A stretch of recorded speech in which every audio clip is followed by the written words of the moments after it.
Olá, seja muito bem-vindo ao programa Ponto de Vista, o seu programa de debates e articulações e discussões em torno de temas importantes do momento. Celebramos no último dia 12 de junho, além do Dia dos Namorados, o Dia Mundial de Combate ao Trabalho Infantil. E é justamente essa temática do programa de hoje. Por isso, quero dar as boas-vindas aos nossos convidados. Paulo Crestana, que é procurador do trabalho no município de Umuarama, Marcela Laino Ferrillo, que é secretária de Assistência Social do município de Umuarama, e Gladson Geraldo Maestro, que é coordenador do CREAS, Centro de Referência Especializado de Assistência Social, também de Umuarama. Eles são os nossos convidados e o nosso tema é justamente o combate ao trabalho infantil. Paulo Crestana, você que é procurador do trabalho aqui em Umuarama, quando falamos de trabalho infantil, qual seria um conceito mais exato para definir essa questão? Bom, trabalho infantil é o trabalho de crianças, né? Crianças são as pessoas com até 12 anos de idade, conforme prevê o Estatuto da Criança e do Adolescente. E aí tem também o trabalho do adolescente. Adolescente são as pessoas com entre 12 e 18 anos, né? Então, quando se fala em combate ao trabalho infantil, está utilizando uma expressão genérica, mas quer dizer, de uma forma mais ampla, o combate ao trabalho proibido para a faixa etária, né? Então, por exemplo, no Brasil é proibido qualquer trabalho para menores de 14 anos. Tá? Então, apesar de entre 12 e 14 anos não ser considerado trabalho infantil, porque se tratará de um adolescente, é também proibido o trabalho. Quando a gente fala de trabalho nesse sentido, o pessoal lá em casa pode mandar trabalho de carteira registrada ou qualquer tipo de trabalho? Não, aí estamos falando realmente em qualquer tipo de trabalho. Qualquer tipo. Qualquer tipo. Inclusive, por exemplo, o trabalho doméstico, né? O trabalho doméstico é proibido para menores de 18 anos, não apenas de 14. Então, menores de 18 anos não podem exercer o trabalho doméstico. Quer dizer o quê? Trabalho na casa de terceiros, realizando atividades de cuidar da casa, assim. Agora, isso se diferencia de afazeres domésticos, né? O adolescente, até a criança com 12 anos, pode ajudar a mãe aí a lavar a louça, dar uma varrida no chão, desde que isso seja feito de uma forma auxiliar, de uma forma muito tranquila, sem um esforço excessivo, né? Então, vamos supor um caso aqui, senhor procurador. Um casal quer sair à noite, mas tem um filhinho, um nenenzinho lá, aí não tem com quem deixar, e de repente alguém fala, olha, eu tenho minha sobrinha aqui com 17 anos, ela cuida para você. Isso não pode? Não pode. Não pode? Não pode. Pode dar um problema para o casal, alguma coisa? Pode dar um problema para o casal, com certeza pode dar problema. E a realidade no Brasil do trabalho infantil, como você analisa assim? O Brasil avançou nessa questão? Olha, temos avançado no sentido de envidar esforços no combate ao trabalho infantil. Não só o trabalho infantil, né, como o trabalho irregular de adolescentes. Então, eu vejo que está havendo um avanço nas entidades e órgãos governamentais voltados ao tema, né? Por exemplo, o Ministério Público do Trabalho tem atuado muito no tema, o Ministério do Trabalho e Emprego, os conselhos tutelares dos municípios, todos vêm atuando de uma forma, na medida do possível, integrada para combater essa chaga que é o trabalho infantil. Né? Marcela, você que representa o Poder Público Municipal, né, secretária de Assistência Social, como é que você analisa a questão do trabalho infantil em Umuarama? Como é que o município tem projetado situações e ações para resolver essa problemática? Bom, a gente percebe, através da Secretaria de Assistência, que o Umuarama ainda tem algumas formas de trabalho infantil. Tá?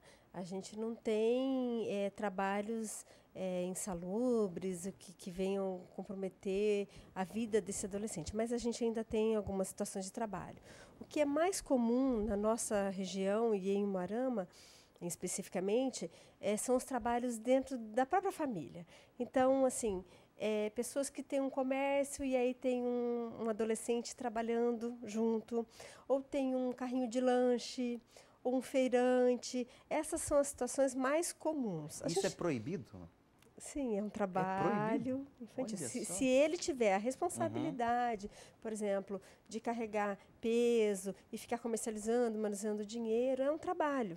Né? Então, assim, não digo que é como o próprio procurador colocou. Se for algo esporádico, que não seja de extrema responsabilidade daquele adolescente para que ele execute, vamos supor que na falta dele ninguém vai fazer, isso caracteriza um trabalho. Tá? Então, assim, na agricultura familiar, nós temos alguns adolescentes que trabalham naquele núcleo familiar. Então, assim, a gente tem situações, sim, mas assim, que a gente também percebe que é algo da cultura da nossa cidade. Então, a gente tem tentado, pensado em algumas estratégias para conscientizar essas famílias, essas pessoas, de que isso é um trabalho, que existem formas, sim, de que seja um valor, a questão da importância que esse jovem, na vida adulta, venha trabalhar, da importância de que, nesse momento, ele tem que priorizar o estudo, tá? Porém, ainda não está na hora de trabalho. Ele precisa ter um olhar para as suas identificações do que ele tem aptidão para fazer e não estar trabalhando. Vocês encontram na tua atuação como secretária, nas ações do município, aquelas velhas chavões que eu ouvi algumas vezes, não, no meu tempo, eu desde os 9 anos trabalhei na roça, não sei o quê. O meu filho tem que trabalhar também. Tem essa mentalidade presente? Tem. Ainda tem muito. É melhor trabalhar do que roubar, do que ficar usando droga. A gente se depara com algumas situações assim.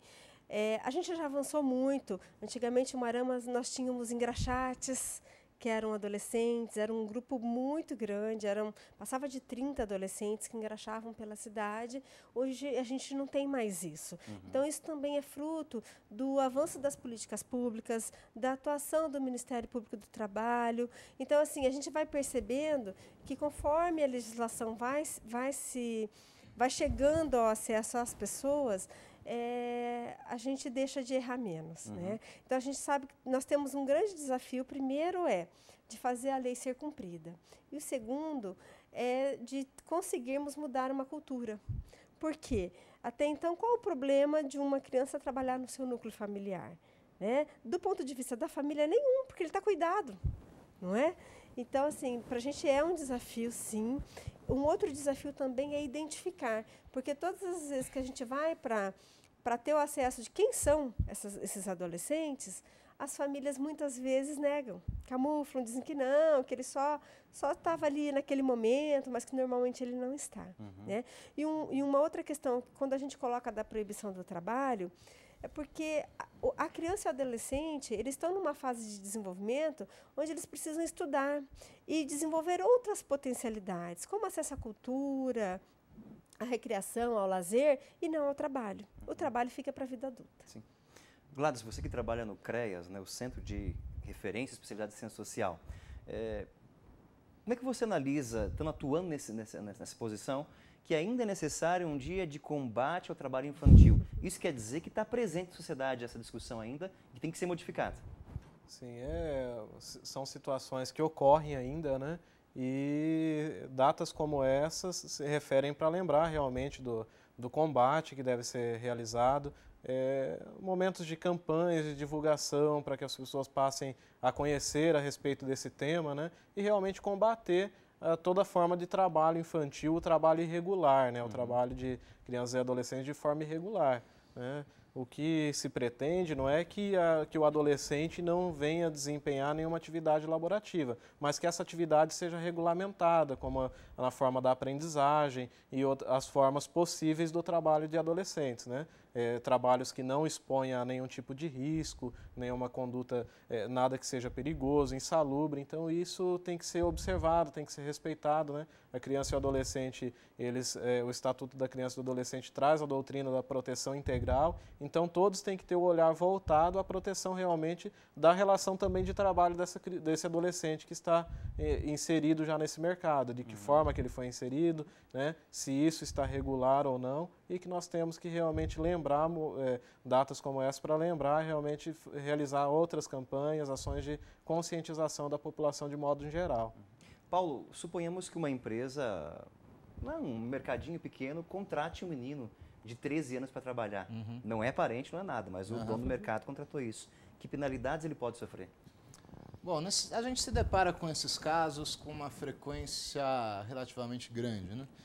Não só aqui em Umuarama, né, porque a Procuradoria do Trabalho no município de Umuarama abrange 30 municípios. Então, em municípios próximos, a gente recebe denúncias, às vezes tem uma fiscalização do Ministério do Trabalho e Emprego e chega alguma notícia como essa de que um adolescente de 13 anos estava trabalhando no mercado. Né?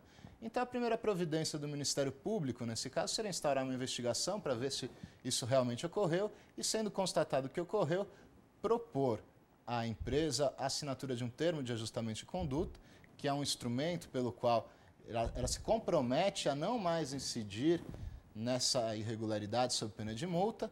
E no caso de trabalho infantil, o Ministério Público do Trabalho tem entendido que é necessário o pagamento de uma indenização por dano moral coletivo. É um dano moral causado à sociedade pelo vilipêndio de seus valores mais caros, né? Então, no caso de trabalho infantil, eu, na qualidade de procurador do trabalho, assim como muitos colegas, entendem que há necessidade de pagamento dessa indenização. Evidentemente, se a empresa não aceitar pagar essa indenização, por meio de termos de ajustamento de conduta, é ajuizada uma ação para compeli-la a pagar essa indenização. Né? Então é isso. E aí depois, é claro, né, dessa fase de ajustamento da conduta da empresa se comprometer a não incidir mais dessa maneira, existe a fase da fiscalização para ver se realmente ela passou a observar a lei. Né? E se reincidir, vai ser aplicada a multa. Marcela, com relação a projetos do governo, como é que o Umuarama trabalha isso no município no combate ao trabalho infantil? Bom, no município de Umuarama e distritos, nós temos o PET, que é o Programa de Erradicação do Trabalho Infantil. É um programa Esse é um programa federal? Federal, com gestão municipal. Tá? A gente recebe um recurso irrisório do governo federal, tá? Mas a manutenção, praticamente que 90% da manutenção do programa é do município, tá? Onde a gente trabalha na modalidade contraturno. Então, essa criança e adolescente vai um período para a escola e o outro período ela permanece no PET, acompanhada por orientadores, por pedagogos, professores, que lá trabalham com esse adolescente, potencializando o dia a dia desse jovem, né, dessa criança e adolescente. Então, ali eles têm acompanhamento e orientação à tarefa escolar, tá? Eles fazem 2 refeições. Então, se o adolescente vem na parte da manhã, ele toma café da manhã e almoça. E à tarde ele vai para a escola. Se ele vem à tarde para o PET, ele vai de manhã para a escola, ele almoça no PET e lancha à tarde no PET. Estar matriculado é condição básica para participar Condição do PET. básica, condição. Caso venha, é raro isso acontecer, vem uma criança fora da escola, a gente aciona a família para que esse adolescente, essa criança seja matriculada. Então, a condição é estar na escola, residir no município de Umuarama e estar entre a faixa etária de 6 anos e 14 anos e 11 meses. Até que quando completa 15 anos, desliga do PET. Tá? E ser de perfil baixa renda. Essa é a condição. Essa é a condição. Então, ali, além da orientação escolar, eles têm atividades de música, de canto, coral, recreação, atividades artesanais e a elaboração da tarefa. E no caso, digamos assim, de uma família que o filho ajudava, de repente está participando do PET, do programa, né? E a mãe fala para você assim, olha, quando meu filho ajudava, tinha uma renda, um dinheirinho que ia entrar para a gente, está faltando agora. Sim. Vocês ouvem isso muito, não? Muito. Isso é muito comum. Tá? Por isso que se caracteriza um trabalho, exploração de trabalho. Por quê? Porque ele acaba ajudando na renda, mas esse jovem não está na fase do trabalho. Isso quem teria que estar fazendo é um adulto. Tá? E aí essa criança não tem tempo para brincar, né? Ele não tem tempo para viver outras atividades, por exemplo, o acesso ao esporte, ao violão, ao artesanato. São crianças normalmente de perfil baixa renda que, se não tiverem acesso por um programa social, jamais teriam acesso. Aprender teatro ou violão, eles não teriam como arcar com esse custo. E o programa vem justamente para isso. Deixa eu adicionar aqui que essa trabalho aí de adolescente, por exemplo, você falou nesse caso dos 13 anos e dessa questão da família reclamar, é interessante notar que às vezes a família reclama, mas a inserção da criança ou do adolescente precocemente no trabalho acaba sendo um mecanismo de perpetuação da pobreza, né? Porque ele vai ser inserido no mercado de trabalho com 13 anos. Certamente ele não vai ser inserido na qualidade de um ofício muito complexo, né? Então ele acaba, existem exceções? Existem. Mas acaba ficando em tarefas de menor complexidade, sem se profissionalizar para conseguir uma colocação melhor no futuro, esquece a escola, se dedica ao trabalho, está ganhando um dinheiro e vai ganhar aquele dinheirinho pequeno para o resto da vida. Em vez de se qualificar um pouco mais, para conseguir uma colocação melhor no futuro. Isso é importante que ele está colocando, que no PET a gente trabalha também com a questão de sonhos. O que esse adolescente gostaria de ser na vida adulta? E o que ele precisa fazer para alcançar esse objetivo? Então, o PET tem uma intenção também de qualificação para o mercado de trabalho? Não tem. Não, nem podemos ter. Não pode? Não podemos. Tá? A proposta ali é trabalhar com o universo lúdico da criança e do adolescente. Então, a gente trabalha as questões de fases de desenvolvimento, mas sempre com foco também na questão de limites, direitos e deveres, responsabilização da família. A gente tenta aproximar a família sobre o universo daquela criança, daquele adolescente e, principalmente, de depositar expectativas positivas no desenvolvimento destes. Porque o que acontece? Normalmente, eles chegam com uma autoestima muito rebaixada e acham que pode fazer qualquer coisa está bom. Então, a gente escuta, às vezes, algum adolescente dizer assim, eu vou fazer faculdade, eu quero ser professora, sabe? Então, o que é isso? Isso é uma expectativa que, quando eles chegam, eles não tinham e não conseguiam sequer pensar na possibilidade de ser algo a mais do que, até então, na família nunca houve. Interessante. Lado, você que ficou quietinho no final do bloco anterior, né? Só observando, escutando essa belíssima discussão, eu quero entender um pouquinho melhor. O que é menor aprendiz? Né? Como é que a gente pode definir isso? Porque a criança não pode trabalhar, mas tem a possibilidade do menor aprendiz. Como é que funciona isso? Existe uma legislação específica que trata desse assunto, do adolescente poder participar do mercado de trabalho na condição de aprendizagem. Né? Então, tem vários requisitos, dentre eles é a questão de conciliar o trabalho com a educação, com o estudo. Então, tem a parte... O fato de estar estudando, isso é condição imprescindível. Sim, é uma das condições. E até mesmo no desenvolvimento da aprendizagem são necessárias horas teóricas, né, e horas práticas. Então, tem um momento que ele vai desempenhar uma determinada atividade, seja naquela empresa que ele foi contratado, e também tem que participar de um momento teórico, que daí seria algumas, preferencialmente as entidades do Sistema S, né, SENAC, SENAI, que poderiam desenvolver a parte teórica da aprendizagem, como na ausência dessas empresas, dessas entidades, outras entidades não governamentais, né, que podem desenvolver também a situação, o conteúdo da modalidade de aprendizagem. Então, tem alguns critérios e o básico é a questão de estar estudando, né, ter a vivência prática e também ter a vivência teórica daquela disciplina. Então, qual tem a faixa etária do menor aprendiz?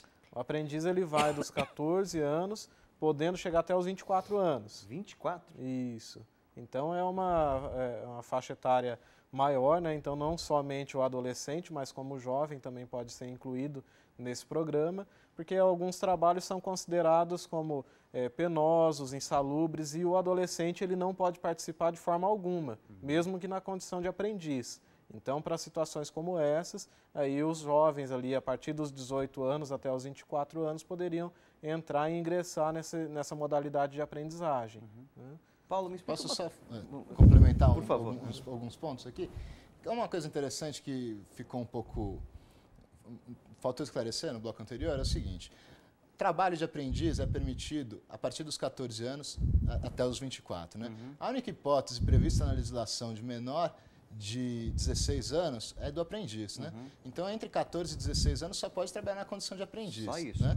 Aí, dos 16 aos 18, é possível o trabalho na condição de empregado regular, porém com algumas restrições. Não pode exercer trabalhos insalubres, penosos, perigosos, noturnos ou classificados como uma das piores formas de trabalho infantil. Então, há toda essa regulamentação. Queria colocar também, como você perguntou no bloco anterior, a questão da profissionalização. Né?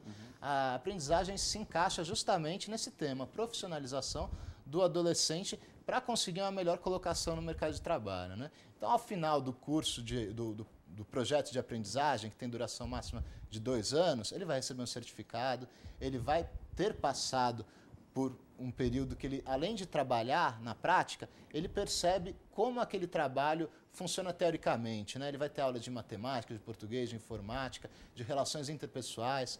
Então, tudo isso serve para um amadurecimento para ele conseguir uma colocação melhor no mercado de trabalho no futuro. E a pergunta que eu te faço é o seguinte, para me esclarecer, eu sou bem leigo com relação à questão legal de leis mesmo, né? O menor aprendiz de 14 a 24 anos. A lei não estabelece que a maioridade é com 18 anos? Sim, sim. E continua esse termo menor aprendiz? Não, o termo menor aprendiz não existe, tá? Não existe. Legalmente falando, ele não existe. Existe o termo adolescente aprendiz, né, que é até os 18 anos. A legislação prevê que, preferencialmente, o aprendiz terá entre 14 e 18 anos. Né? Preferencialmente.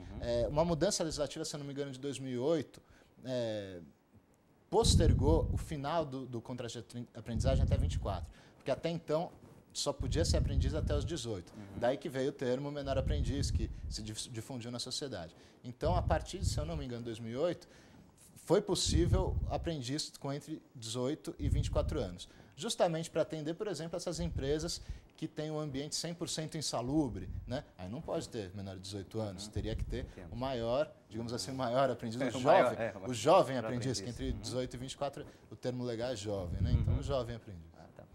Marcela, eu ouvi um comentário, uma expressão chamado ProJovem. É um programa do governo? O que é isso?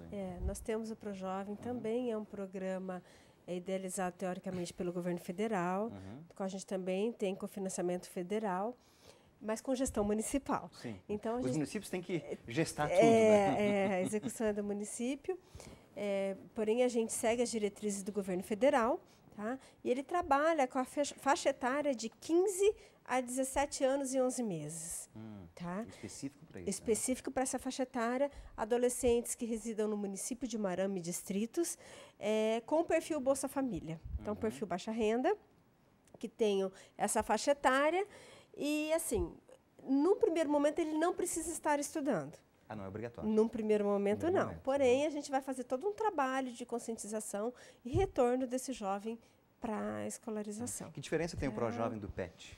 A faixa etária, E a proposta é completamente diferente. O PET ele tem o foco de erradicar o trabalho infantil e possibilitar o acesso a uma série de atividades lúdicas, recreativas e culturais para essa criança e adolescente. Tá? E orientação à família.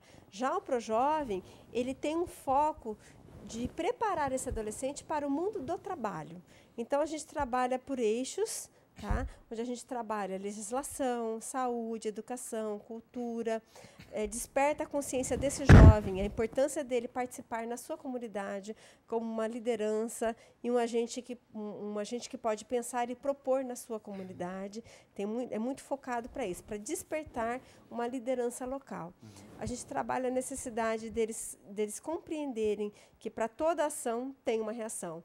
Então, dependendo do seu comportamento, a comunidade vai reagir de uma forma e ele vai ter que arcar com as consequências disso.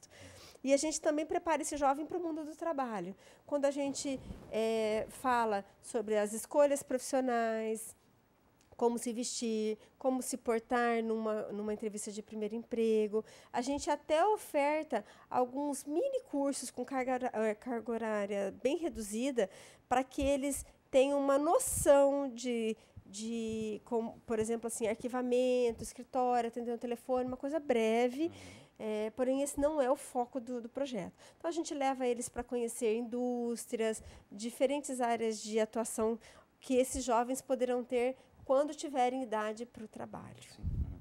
Gladson, em questões práticas, o que o CREAS faz para articular essa problemática do trabalho infantil? O CREAS atende, são situações de violência contra criança e adolescente, uma das atribuições. Né? A gente não pode esquecer que uma das formas de trabalho infantil e das piores formas de trabalho infantil é a questão da exploração sexual de crianças e adolescentes. Essa é uma caracteriza... Há casos em Moarama disso? Há situações, mas ainda são situações que chegam ao conhecimento do programa, são poucas situações.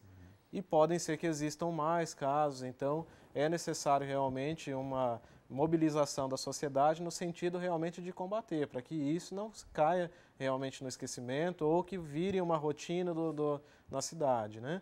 Então, é uma forma extremamente degradante para esse adolescente, é uma das piores formas de trabalho infantil que pode existir, né? Causa consequências psicológicas, consequências físicas que são de difícil reversão, né? Tem que ser realmente um trabalho constante para conseguir combater, e quando essas situações não chegam ao conhecimento dos órgãos necessários, não há uma ação direta de acompanhamento da família, dessa criança ou desse adolescente que está inserido nessa forma de trabalho infantil, né?